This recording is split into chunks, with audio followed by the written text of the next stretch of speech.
j'ai lu avec beaucoup d'intérêt le droit de réponse de Maître Habiba Touré à Jeune Afrique. Ce droit de réponse appelle à beaucoup d'analyse dans son fond et dans sa forme. Il est de notoriété publique qu'un droit de réponse s'adresse à l'organe de presse qui t'a calomnié ou égratigné, et c'est cet organe qui est tenu de publier ta réponse à l'article incriminé.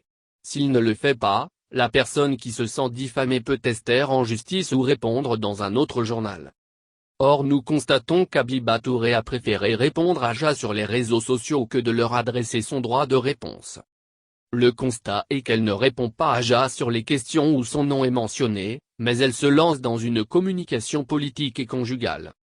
Ce qui nous emmène à analyser son droit de réponse dans le fond. Habiba Touré dans son droit de réponse s'est comportée véritablement comme une militante du FPI qui a pris fait et cause pour un camp et qui a oublié son statut d'avocate.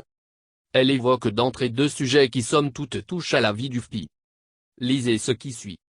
Dans son édition du 16 février 2020, l'hebdomadaire Jeune Afrique a consacré un article au président Laurent Gbagbo intitulé « La stratégie de Laurent Gbagbo pour contrer l'influence de Simone au FPI ».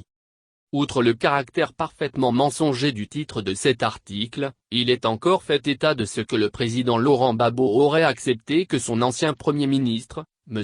Pascal Affi-N'Guessan négocie en son nom avec le camp Ouattara. Cela est faux. Sur la question de cette stratégie dont parle Ja, Maître Habiba Touré s'est contenté de dire que ces allégations revêtent un caractère mensonger sans jamais apporter un soupçon de contradiction à l'auteur de l'article, mais elle sera plus prolixe en évoquant les mandats de Laurent Gbagbo à discuter avec un tel ou tel en Côte d'Ivoire. S'il est vrai que le président Laurent Gbagbo a, compte tenu de l'impérieuse nécessité de réconciliation nationale, mandaté le secrétaire général du Front populaire ivoirien, FPI, M. Assoadou, pour s'asseoir et discuter avec tous les partis politiques ivoiriens, le président Laurent Gbagbo n'a jamais mandaté, ni autorisé une quelconque intervention, en son nom, de M. Pascal Affi-N'Guessan auprès des autorités ivoiriennes. Bien, Habiba Touré est en train de nous dire que Laurent Gbagbo est soucieux de l'impérieuse nécessité de la réconciliation nationale mais préfère qu'Assoadou discute uniquement avec les partis politiques, mais pas avec le gouvernement ni le parti au pouvoir. Qui sont donc les partis au conflit pour se réconcilier? C'est avec des partis politiques que Laurent Gbagbo demande à discuter? Mais pas avec le pouvoir. Elle va plus loin en affirmant que Gbagbo n'a mandaté personne pour parler avec le pouvoir d'Abidjan en son nom, se référant au président Affi. Outre le caractère parfaitement mensonger du titre de cet article, il est encore fait état de ce que le président Laurent Gbagbo aurait accepté que son ancien Premier ministre, M. Pascal Affi-N'Guessan négocie en son nom avec le camp Ouattara. Cela est faux. Le président Laurent Gbagbo a simplement accepté de recevoir M. Affi-N'Guessan, qui en avait fait la demande, au cours d'un déjeuner, auquel j'ai d'ailleurs participé.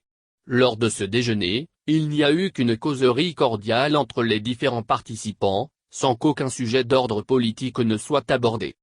Le président Affi et le président Gbagbo vont se rencontrer 9 ans après et ils ne vont que causer cordialement autour d'un déjeuner sans jamais qu'il y ait un sujet politique à l'ordre du jour. Curieux quand même.